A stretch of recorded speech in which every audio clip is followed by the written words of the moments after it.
Magandang araw mga banateros at eto na nga magbablog po tayo at habang tayo ay bumabiyahe dahil may breaking news po malupit na breaking news po ang nangyari at talaga nga namang ito po ay kagimbal-gimbal. Alam nyo kung ano po yun?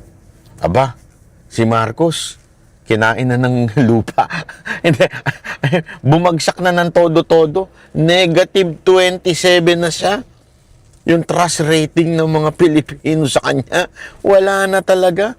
Negative 27. Alam mo, kung ako yun hindi naman ako siya masyadong nagmamalinis, ano?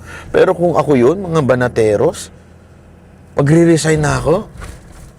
Kasi isa lang talaga ibig sabihin nun Ayaw ka na ng mga Pilipino. Di ba? Ayaw ka na. Para bagang ganire. Halimbawa, yung jowa mo, di ba? Yung jowa mo, nagloloko. Ayaw na sa'yo. Pag nagloko siya, ipinapakita niya pa sa'yo. Inuuwi niya pa yung lalaki doon sa bahay niyo para ipakita sa'yo. Natawa nga ako, may napanood akong isang reels napanood ko. Yung babae, katabi niya yung lalaki na hindi niya asawa. Tapos inihimas-himas niya. Yung lalaki, tulog, nangadapa. Tapos pagpasok nung asawa, yung totoong asawa, sabi ba naman nung asawa, "Oh, sino yan?" Sabi nung asawa. Sabi naman nung yung asawa niyang babae, sabi ba naman, kasi siya nagbabayad ng kuryente natin. Siya rin nagbabayad ng ating mga bills o tubig. Siya din nagpapagawa ng mga sira dito sa bahay. Siya lahat. Kaya kailangan kong alagaan to. Ikaw naman, wala ka naman trabaho, wala ka naman ginagawa. So, okay na to, hayaan mo na to. Alam mo, ang catch doon, sabi ba naman ng lalaki, yung asawa na lalaki, sabi niya, abay kung ganun, kumutan mo yan, baka mamaya lamigin yan at magkasakit. Alam mo yun, natawa ako doon Actually, simpleng comedy lang yun. Pero nakakatawa doon, kasi at least yung lalaki na yun, inamin niya. Inamin niya na talagang wala siyang silbi. Alam mo na, maraming ganung mga asawa ngayon walang silbi, yung tambay, kasi jowa kayo ng jowa ng pogi. Marami ngayon yan. Dami kong kilalang ganyan. Jowa ng pogi, wala namang pera. Ayun.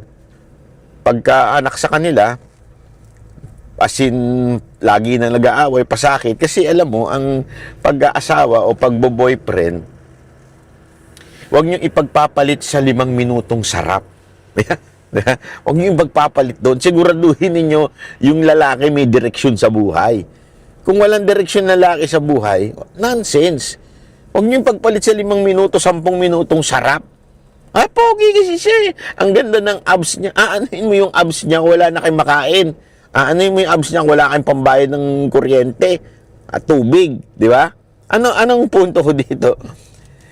Kasi si Marcos, kahit sinusuka na siya, tayo, nagsisimbolo ng kanyang asawa, pamilya, anak, sinusuka na siya dahil wala siyang silbi. Mantakin mo, wala siyang silbi. Sinusuka na siya. Tapos, pinagpipilitan niya pa rin yung sarili niya. Di ba?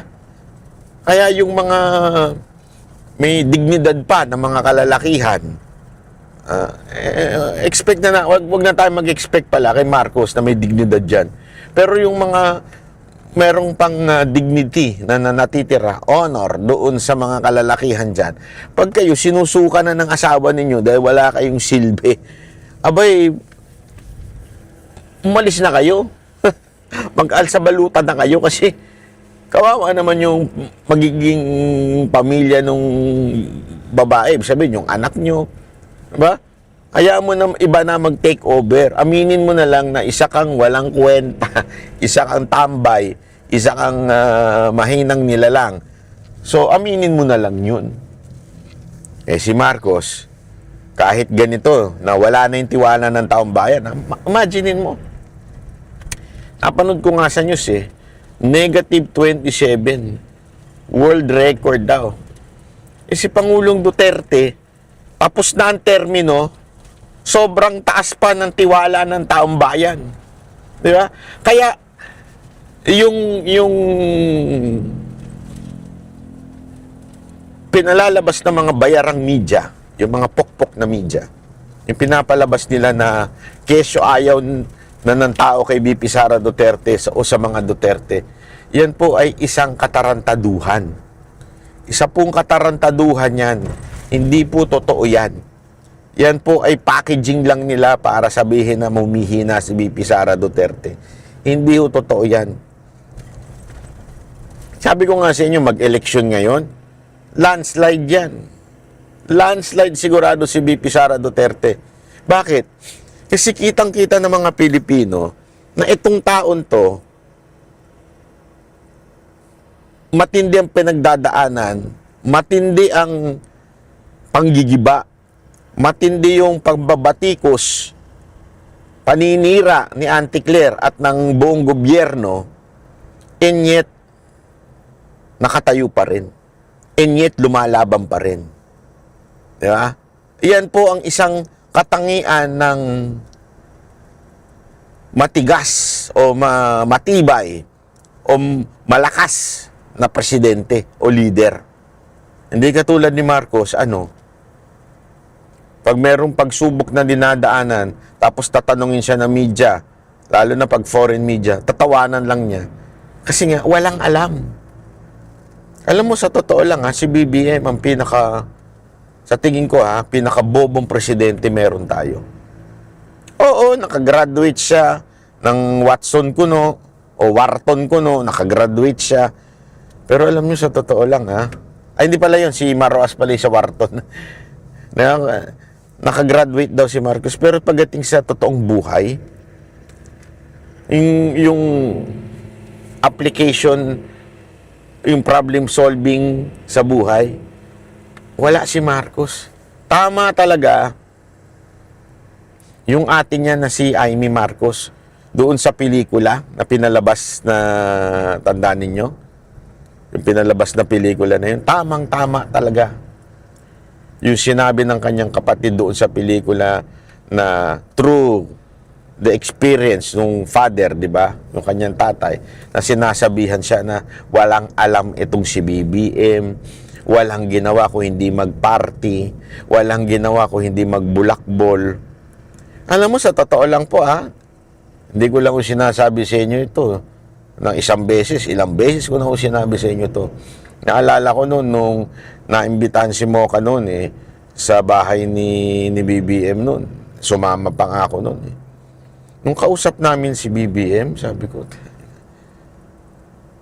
ito yung taong hindi ko kasi alam na yung paratang pa sa kanya noon na sabog o adik. Hindi ko pa alam yon. Wala pa akong idea doon. No idea kung totoo ba yun. Hindi. As in, wala akong idea pala. Hindi lang sa totoo yun o hindi. Wala akong idea nung time na yun. Pero, kini-question ko na sa sarili ko. Sabi ko, anong klaseng tao to? Ito ba yung sinasabi nilang anak ni Marcos na matalino? Kasi supposedly, di ba? Si Marcos, yung senior, talaga namang matalino yun. Bandang dulo, ginamit na nga lang sa hindi maganda. Pero matalino talaga yun. Pero itong si BBM, nung nagpunta kami dun sa bahay niya, yung na-meet namin, wala talaga. Mahina talaga. Latak, ika nga. Alam niyo yung latak? Yung, tangina, senador ba to? Ano ba ito? Politiko ba ito? Ano ba to? Yung parang yung anong tawag mo doon? Bubbling ba yun? Yung parang nagsasalita lang ng walang sense habang kausap mo. Parang sa madaling salita, para puntanga. Talagang ganun. Kaya nung kumandidato siyang presidente, ako 100% na ako nung sabi ko, hindi ko susuportahan to. Hindi ko talaga. Magmumukha kaming tanga. Hindi lang weak president, pero mukhang tanga. Walang alam to . Alam mo ito yung social na spoiled brat. na hindi alam yung mga solusyonan yung mga problema sa mga maliliit na bagay. Halimbawa, ito yung tipo ng may kotse, may McLaren, mga ganyan-ganyan, yeah? May malupit na sasakyan, pero pag na-flatan, hindi alam ang gagawin. O di kaya pagka mahina ang malambot ang gulong, hindi alam ang gagawin. Ito yung tipo ng tao na ganun. Kaya sabi ko, how can this person manage the whole country? Kaya at that time, convinced ako dun. Hindi ito karapat-dapat maging Pangulo. And look what happened now. Diba? Tulad nga na sinabi ko sa interview namin, pag-uusap namin ni Senator Amy. Talagang binusisa ako siya, ano ba problema? Kasi medyo umiiwas siya sa mga tanong. Sabi ko, ano ba talaga problema? Sino ba talaga ang problema? Eventually, sinabi niya na yung kanyang kapatid ay wala ng kontrol sa mga nakapaligid sa kanya.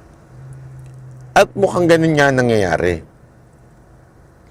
Alam mo, meron pang ngayon, isa pang matinding nangyayari na ito, hindi masyado ito napapag-usapan, pero matindi ho ito. Maniwala ho kayo sa akin. Mayroon mga lumapit na sa aking hug racer. Alam niyo, hug racer, yung hindi yung nangyayaka pa. Yung sa baboy. Alam nyo, pumirma si BBM ng isang parang executive order, na mag-import pa ng mas marami na baboy. Ang unang reklamo ng mga hog racer na ito ay yung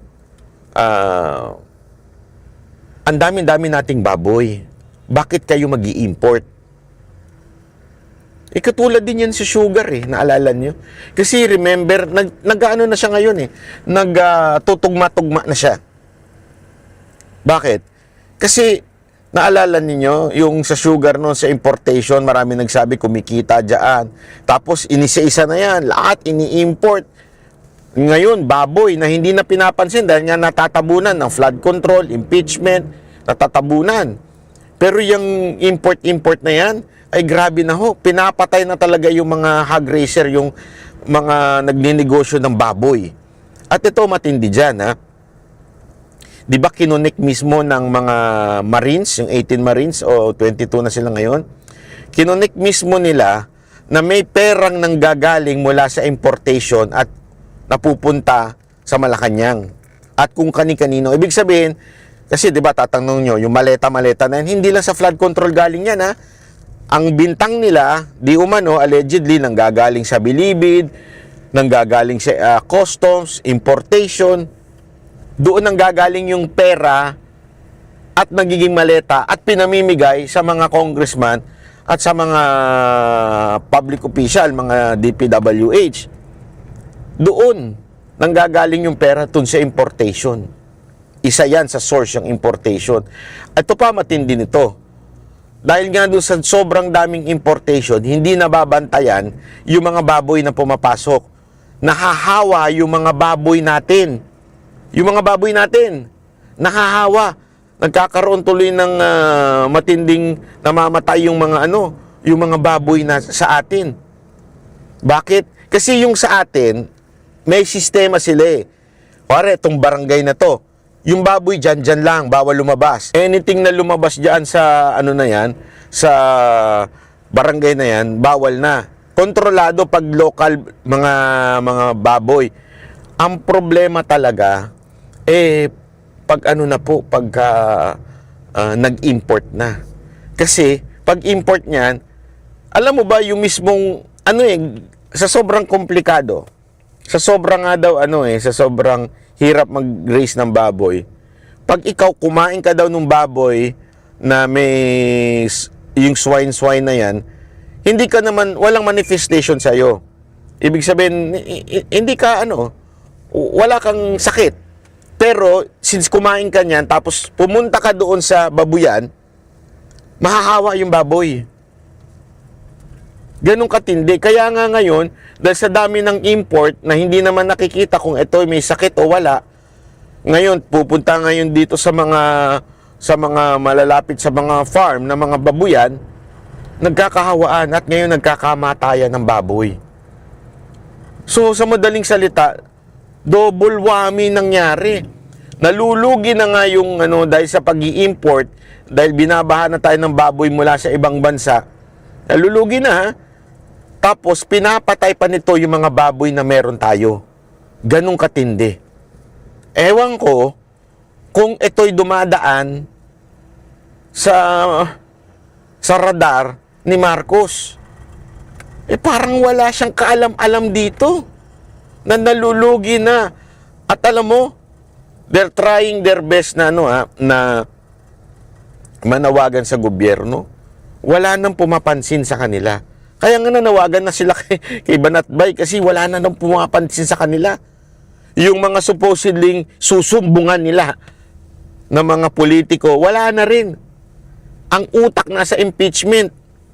Ang utak patalsikin si BP Sara Duterte. Kawawa naman. Sabi ko, pambihira naman buhay to. Kawawa talaga tayo mga Pilipino kasi para tayong pamilya na walang ama. Ay, alam mo naman sa Pilipinas, pag sa mga family pa lang pag walang tatay, talagang madidiskaril ang pamilya. Paano pa kaya yung bansa? Bansang walang presidente. Talagang madidiskaril po. Talagang magkakaloko-loko. Alam mo, kawawa talaga itong bayan natin. Ay, nako. Anyway, pag-uusapan pa natin yan sa mga susunod pa nating vlog kasi napaka-importante ng issue na to. Itong pinapatay na industriya ng mga hog racer. At the same time, itong walang kakwenta-kwentang pangyayari pagdating po sa impeachment, na ang focus ng ating gobyerno ay impeachment. Kaya tingnan mo, bumaba yung survey. Kasi gutom ang mga Pilipino. Walang pera mga Pilipino, tapos ang inaatupag, impeachment. Mali talaga to si Marcos, sablay talaga So anyway, till next time, pag-usapan uli natin yan. Kami ang boses ng masa, hindi natatakot. Katotohanan lang, di kami nalulunod. Walang bahid ng sismis, lahat ay totoo. Kahit sino ka pa, pag mali ka babanatan ka. Walang pinipili kulay, wala kaming kinikilingan.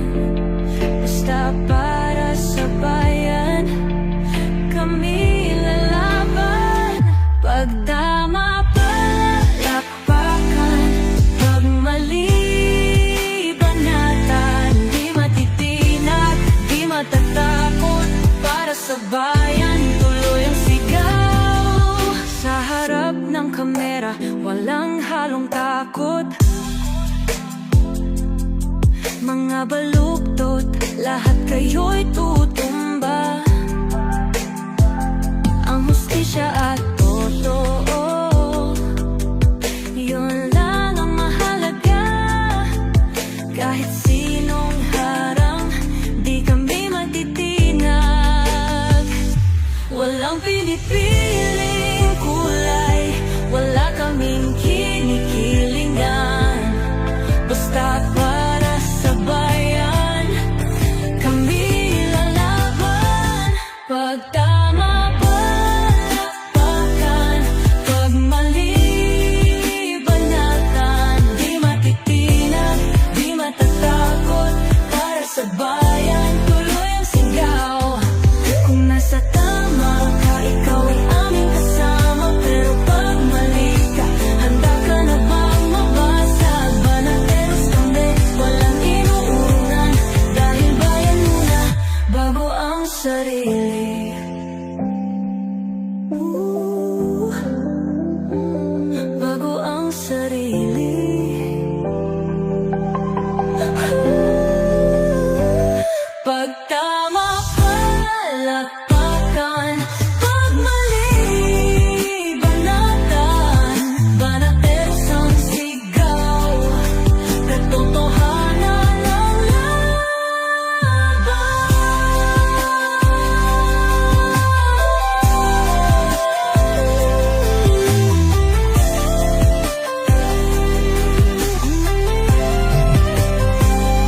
Wala